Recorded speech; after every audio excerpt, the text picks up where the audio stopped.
Welcome student, I am Sarita Bhardwaj. Today we continue the 4th unit Chemical Kinetics from 12th class. Student अगर हम last 2-3 lectures को recapitulate करें तो उनमें हमने क्या किया, types of reaction means zero order reaction, first order, second order, third order, कितनी ऑर्डर हम nth ऑर्डर तक जा सकते हैं. अगर इन रिएक्शंस के हम रेट इक्वेशन लिखें मींस पहले जीरो ऑर्डर के लिए अगर मैं लिखूं तो मेरे पास क्या आएगा, रेट इक्वल टू के आर नॉट मीन्स कंसंट्रेशन पे डिपेंड ही नहीं करेगा. फर्स्ट ऑर्डर में क्या होगा, rate depends on the one concentration term इसीलिए आर की पावर 1. सेकेंड ऑर्डर में rate depends on the two concentration term तो आर की पावर 2. ऐसे ही अगर हम इनकी टी हाफ निकालें मीन्स हाफ लाइफ पीरियड निकालें तो जीरो ऑर्डर के लिए हमने क्या मेंशन किया था, R naught divide by 2k. First order के लिए 0.693 डिवाइड बाय के. और ऐसे ही अगर हम सेकंड ऑर्डर के लिए निकाल दें तो हमारे पास आएगा 1/k आर नॉट. तो हमारे पास ये लास्ट लेक्चर का एक छोटा सा रिकैप्चुलेशन के साथ एक सम अप आ जाता है कि zero order, first order, second order में ये रेट इक्वेशन होगी और ये उसकी हाफ लाइफ पीरियड. और अगर स्टूडेंट हम इन ऑब्जर्वेशन को ध्यान से देखते हैं तो एक इंटरेस्टिंग ऑब्जर्वेशन निकल कर आएगी हमारे सामने. क्या आएगी, अगर मैं फर्स्ट ऑर्डर रिएक्शन को यहाँ पर देखूं तो उसका जो हाफ लाइफ पीरियड है मींस जो उसका टी हाफ है that is equal to 0.693/k. यहाँ पर कोई भी कंसंट्रेशन टर्म नहीं है means the half life period of first order reaction are independent of the concentration. और अगर मैं यहाँ पर ग्राफ प्लॉट करूं किस किस के बीच में, कंसंट्रेशन के बीच में और हाफ लाइफ पीरियड के बीच में, तो जीरो ऑर्डर रिएक्शन के बीच में, sorry for zero order reaction हमारे पास ग्राफ कैसे आएगा, इस तरह से. यहाँ पर हमने ले लिया टी हाफ और यहाँ पर हमने कंसंट्रेशन ले ली आर नॉट. सेकेंडली अगर हम किसके लिए लेकर चलते हैं, फर्स्ट ऑर्डर के लिए, तो फर्स्ट ऑर्डर में अभी मैंने कहा कि यहाँ पर कोई भी कंसंट्रेशन टर्म नहीं है तो इस एक्सिस पर टी हाफ, इस पर हमने लिया आर नॉट. तो graph should be like that horizontal straight line means independent on the concentration. अगर हम इसको सेकंड ऑर्डर के लिए ग्राफ को ड्रॉ करते हैं तो again it should be the straight line. लेकिन अब यहाँ पर क्या होगा, concentration 1/r not and this one is the T half. तो स्टूडेंट यहाँ पर जो CONC है मीन्स कंसंट्रेशन. अब इन ग्राफ के अकॉर्डिंग हम क्या ऑब्जर्व करते हैं कि जो जीरो ऑर्डर रिएक्शन है स्टूडेंट उसके लिए जो टी हाफ है हमारे पास वो क्या है, डायरेक्टली प्रोपोर्शनल है किसके, आर नॉट के. ऐसे ही अगर मैं सेकंड ऑर्डर के लिए लेकर चलूँ तो टी हाफ कैसा है हमारे पास, डायरेक्टली प्रोपोर्शनल है, 1/r नॉट लिखूँ मैं, या फिर मैं यहाँ पर क्या लिख सकती हूँ, आर नॉट इनवर्स. और अगर मैं फर्स्ट ऑर्डर के लिए लेकर चलूं तो T half independent on the concentration of R naught तो मींस इसकी पावर हमने यहां पर क्या की, 0. और अगर स्टूडेंट मैं टी हाफ किसके लिए निकालती हूं, फॉर nth ऑर्डर रिएक्शन, अगर मैं मेंशन करूं टी हाफ तो टी हाफ क्या होगा, directly proportional to R naught, concentration term हमारे पास 1 - n, या फिर मैं क्या लिख सकती हूँ, T half directly proportional to 1/r naught n - 1. तो ये हमारे पास क्या है, ग्राफिकल रिप्रेजेंटेशन भी आ जाती है, कोरिलेशन भी आ जाता है टी हाफ और कंसंट्रेशन के बीच में for various order of reaction. ये ग्राफिकल जो रिप्रेजेंटेशन मैंने शो की स्टूडेंट, ये पेपर पॉइंट ऑफ व्यू से इंपॉर्टेंट है क्योंकि जनरली हमारे दिमाग में ये वाला ग्राफ रहता है जीरो ऑर्डर के लिए कि इंडिपेंडेंट ऑन द कंसंट्रेशन, लेकिन उसमें क्या होता है यहाँ पर रेट और यहाँ पर कंसंट्रेशन. वो मैंने लास्ट लेक्चर में डिस्कस भी किया था और एक बार अब थोड़ा सा सुपरफिशियल अगेन डिस्कस कर लेते हैं. तो स्टूडेंट अगर हम रेट और कंसंट्रेशन ऑफ रिएक्टेंट्स के बीच में ग्राफ को प्लॉट करें तो हमारे पास क्या है, इस एक्सिस पर हमने लिया रेट को और इस एक्सिस पर हमने लिया कंसंट्रेशन ऑफ रिएक्टेंट्स को. तो अगर जीरो ऑर्डर को हम देखते हैं तो rate is independent on the concentration of reactant तो it should be the horizontal straight line. अगर हम किसके लिए लेकर चलते हैं, फर्स्ट ऑर्डर के लिए, तो वो डिपेंड करेगा कंसंट्रेशन पर और इस तरह का ग्राफ आएगा। सेकेंड ऑर्डर की बात करें, again it should be the straight line. किसी भी ऑर्डर को आगे अगर हम बढ़ाएं, थर्ड ऑर्डर के लिए लें तो it should be the straight line. लेकिन डिफरेंस क्या होगा, वन कंसंट्रेशन टर्म पे डिपेंड करेगा, यहाँ पर नहीं करेगा। यहाँ पर टू कंसंट्रेशन टर्म आ जाएंगी, यहाँ पर थ्री कंसंट्रेशन टर्म, मीन्स जिस भी ऑर्डर की रिएक्शन करेंगे उतनी ही हम यहाँ पर क्या कर देंगे, कंसंट्रेशन टर्म। तो स्टूडेंट लास्ट वाले ग्राफ में क्या था हमारे पास, टी हाफ वर्सेस कंसंट्रेशन। अब हमारे पास क्या है, रेट वर्सेस कंसंट्रेशन। तो फर्स्ट ऑर्डर में पहले जब हमने टी हाफ लिया तो इस तरह का था ग्राफ, लेकिन अब कैसा है, should be the straight line like this. Zero order में पहले हमारे पास ग्राफ इस तरह से था और अब की बार कैसे है ये। तो थोड़ा सा हमें कंफ्यूजन नहीं क्रिएट करना है, हमें ध्यान रखना है रेट और टी हाफ का डिफरेंस। तो स्टूडेंट दोनों को मैंने यहाँ कंपैरेटिव फॉर्म में ड्रॉ किया, T half rate, rate T half, और इधर दोनों एक्सिस पर क्या है, कंसंट्रेशन। बाकी जो सेकंड थर्ड ऑर्डर हैं उनमें कोई ज़्यादा डिफरेंस नहीं है, सेम ग्राफिकल रिप्रेजेंटेशन आ जाती है। अब स्टूडेंट जो ये ग्राफिकल रिप्रेजेंटेशन है वो डिफरेंशियल रेट इक्वेशन के बेसिस पर या सिंपल ग्राफिकल रिप्रेजेंटेशन है। लेकिन अगर मैं इंटीग्रेटेड रेट इक्वेशन मेंशन करूं वेरियस ऑर्डर ऑफ रिएक्शन के लिए और फिर उनकी ग्राफिकल रिप्रेजेंटेशन दूं तो वो थोड़ा सा डिफरेंट आएंगे। तो स्टूडेंट अगर हम इंटीग्रेटेड रेट इक्वेशन को यूज़ करें, फर्स्ट है हमने कॉलम लिया types of reaction, means first हम यहाँ पर लेकर चलेंगे जीरो ऑर्डर रिएक्शन। इसके लिए जो हमारे पास इंटीग्रेटेड रेट इक्वेशन आई वो क्या थी, R is equal to minus K T plus R naught. अगर हम इसको लीनियर इक्वेशन से कंपेयर करें, लीनियर इक्वेशन हमारे पास क्या थी, y is equal to M X plus C. तो मैंने यहाँ पर लिखा लीनियर प्लॉट अगर हम ले तो किस किस के बीच में जाएगा वो, r वर्सेस t के बीच में। तो जो यहाँ से हमारे पास स्लोप आएगा वो किसके इक्वल होगा, माइनस के, और जो इंटरसेप्ट होगा वो किसके इक्वल आएगा, r नॉट के। ऐसे ही अगर हम यहाँ पर लेकर चलेंगे फर्स्ट ऑर्डर रिएक्शन तो हमारे पास जो कॉरेस्पॉन्डिंग इसकी इंटीग्रेटेड रेट इक्वेशन आएगी तो वो क्या थी हमारे पास, log R is equal to minus K T upon 2.303 plus में हमारे पास क्या आ जाएगा, लॉग R नॉट। अगर मैं यहाँ पर लीनियर प्लॉट की बात करूँ तो वो किस किस के बीच में जाएगा, लॉग R वर्सेस t के बीच में। अब जो हमारे पास स्लोप आएगा वो किसके इक्वल आएगा, माइनस के अपॉन 2.303। लेकिन एक चीज़ हमें ध्यान रखनी है स्टूडेंट, अगर हम लॉगरिथम की फॉर्म को हटाकर यहाँ पर क्या लेकर चलें, ln की फॉर्म, तो जो हमारे पास स्लोप आएगा वो सिर्फ किसके इक्वल आएगा, माइनस के equal, even for the first order reaction.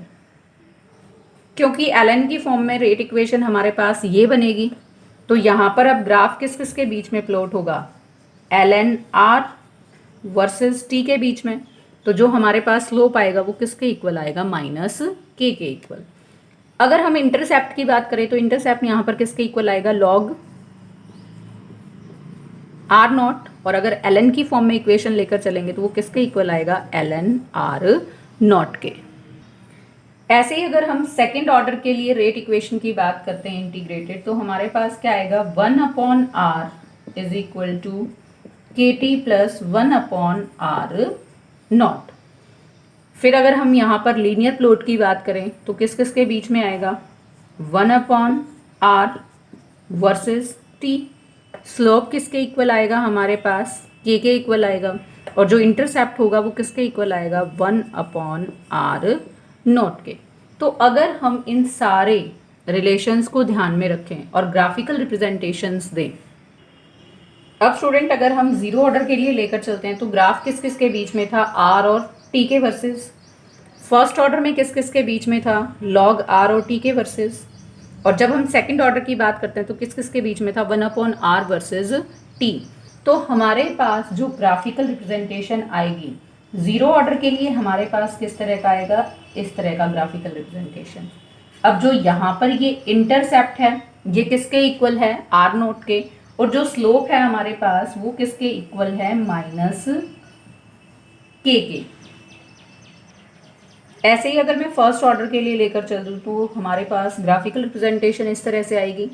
जो हमारे पास यहाँ पर स्लोप है वो किसके इक्वल है, माइनस के अपॉन 2.303, और ये किसको रिप्रेजेंट करता है यहाँ पर, इंटरसेप्ट को, और इंटरसेप्ट हमारे पास किसके इक्वल है, लॉग आर नोट के। सेकेंड ऑर्डर के लिए स्लाइटली डिफरेंट आएगा क्योंकि यहाँ पर 1/r, और वो किसके साथ है, t के साथ हम ग्राफिकल रिप्रेजेंटेशन में अगर लेकर चलेंगे तो इसका भी graph should be the straight line. अब ये वाला जो है ये किसको इंडिकेट करेगा, पोर्शन हमें इंटरसेप्ट को, और इंटरसेप्ट हमारे पास किसके इक्वल है, that is equal to 1/r0, और जो हमारे पास स्लोप आया that slope is equal to k। तो ये डिफरेंट ग्राफिकल रिप्रेजेंटेशन हमारे पास आएंगी by using the integrated rate equation. अब स्टूडेंट जो हमारे पास ये कर्व आ जाते हैं ये हमें हेल्प करेंगे to calculate the value of k from the slope of the straight line. जो हमारे पास ये slope of the straight line है इससे हम किसको कैलकुलेट कर सकते हैं, value of k। Next student आज हम बात कर रहे हैं कंपटीशन में जो इम्पॉर्टेंट टॉपिक है हमारे पास, that is the rate of radioactive decay. मैंने लिखा यहाँ पर कंपटीशन प्लस, मींस आपका सीबीएसई या हरियाणा बोर्ड सिलेबस में ये इंक्लूडेड नहीं है लेकिन कॉम्पिटेटिवली काफ़ी इंपॉर्टेंट है। तो जो टॉपिक है वो है student rate of radioactive decay.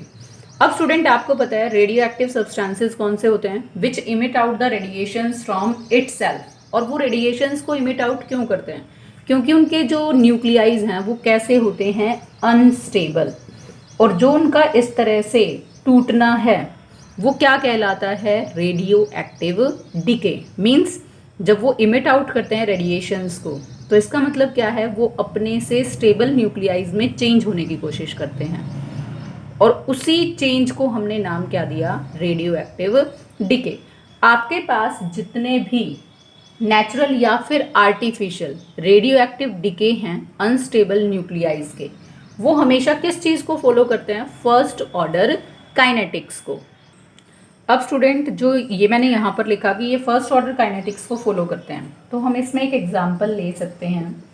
जैसे हमारे पास एक रेडियो एक्टिव सब्सटेंस है रेडियम, जिसका सिंबल क्या है, Ra, एटॉमिक नंबर 88, और अगर इसके मास की बात करें तो 226। अब जैसे ही ये रेडियो एक्टिव डिके में जाता है तो ये किस में कन्वर्ट हो जाता है, रेडोन, नोबल गैस है, एटॉमिक नंबर 86 है और मास इसका 222। साथ में अब यहाँ से देखो कितना गया, 4 माइनस हुआ, और यहाँ से कितना माइनस हुआ, 2। तो जो 2 एटॉमिक नंबर पर आता है जिसका मास 4 हो वो हमारे पास क्या है, हीलियम। तो अगर मैं यहाँ से फर्स्ट ऑर्डर काइनेटिक्स, मैंने अभी लिखा कि ये किसको फॉलो करते हैं, फर्स्ट ऑर्डर काइनेटिक्स को, तो यहाँ से अगर मैं रेट को मेंशन करूँ तो रेट किस पर डिपेंड करेगा, कंसंट्रेशन ऑफ रेडियम। अब रेडियो एक्टिव डिके किस चीज़ को फॉलो करता है, फर्स्ट ऑर्डर काइनेटिक्स को। तो इसका मतलब क्या है कि जो रेट ऑफ डिसइंटीग्रेशन होगा वो डायरेक्टली प्रोपोर्शनल होगा किसके, to the number of atoms that present in the sample at that time. तो अगर हम इस फैक्ट को यूटिलाइज करें कि वो किस पे डिपेंड करता है, नंबर ऑफ एटम्स पर, तो अगर हम कंसीडर करें लेट एन नोट जो है हमारे पास वो नंबर ऑफ एटम्स हैं at time t is equal to 0, means initially जब रिएक्शन की स्टार्टिंग है, बिगिनिंग ऑफ द रिएक्शन पर है वो, और n हमने क्या कंसीडर किए, number of atoms present at time t, किसी भी टाइम पीरियड t पर। तो हमारे पास फर्स्ट ऑर्डर काइनेटिक्स के अकॉर्डिंग क्या होता है, k is equal to 2.303 upon t log initial upon time t पर, मीन्स हम क्या लिखते हैं, R0 अपॉन R।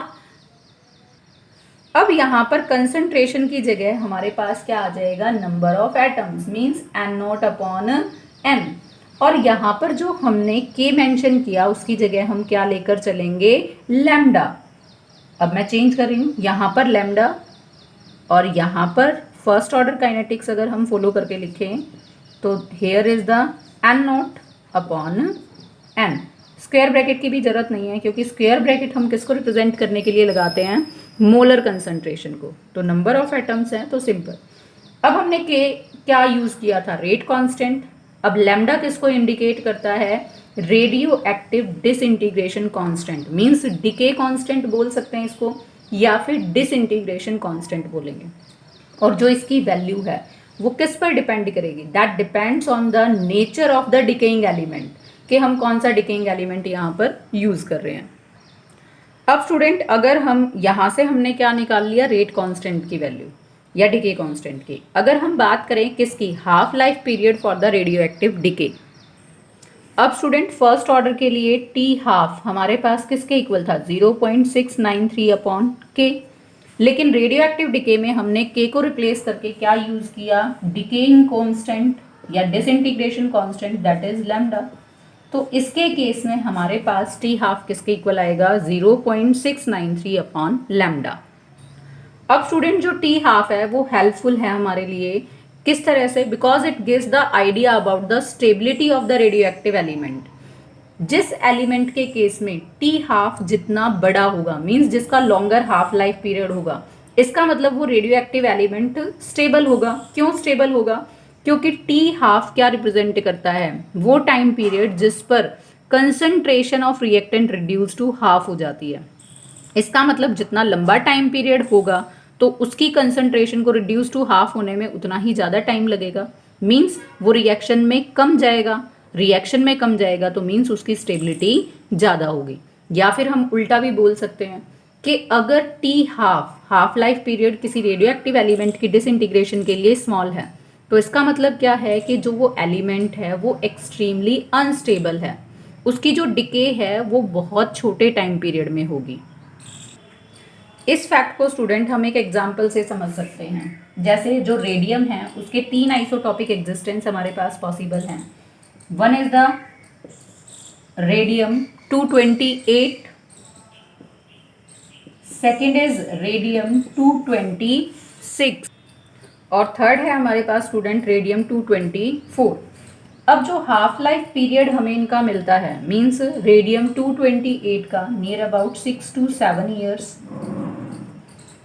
226 का मिलता है सबसे ज़्यादा दैट अमाउंट ऑफ ईयर्स, और 224 का मिलता है 3.64 days.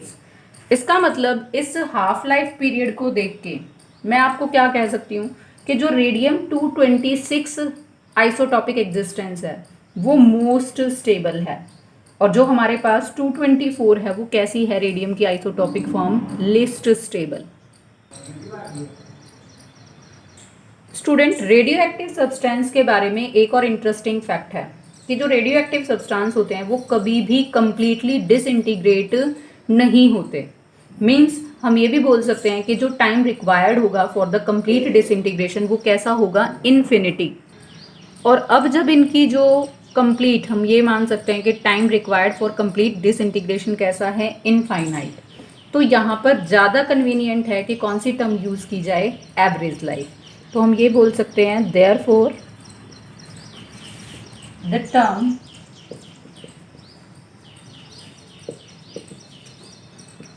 Average life is used. अब जो हमारे पास एवरेज लाइफ है उसको हम किससे एक्सप्रेस करते हैं, इस सिंबल से, that is known as the tau. और जो हमारे पास ये टो है it is taken as reciprocal of the disintegration constant. Tau is taken as reciprocal of lambda, means disintegration constant, that is tau is equal to 1 upon lambda। अब student हमें पता है कि जो टी हाफ है radio active substances के case में वो किसके इक्वल है, 0.693 अपॉन लैम्डा।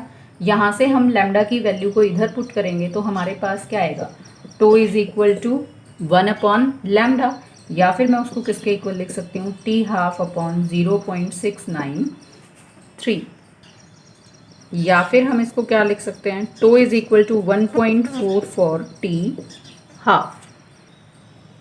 तो स्टूडेंट ये तो कंप्लीट इन्फॉर्मेशन हुई कॉम्पिटेटिवली किस चीज़ के लिए, रेडियो एक्टिव डिसइंटीग्रेशन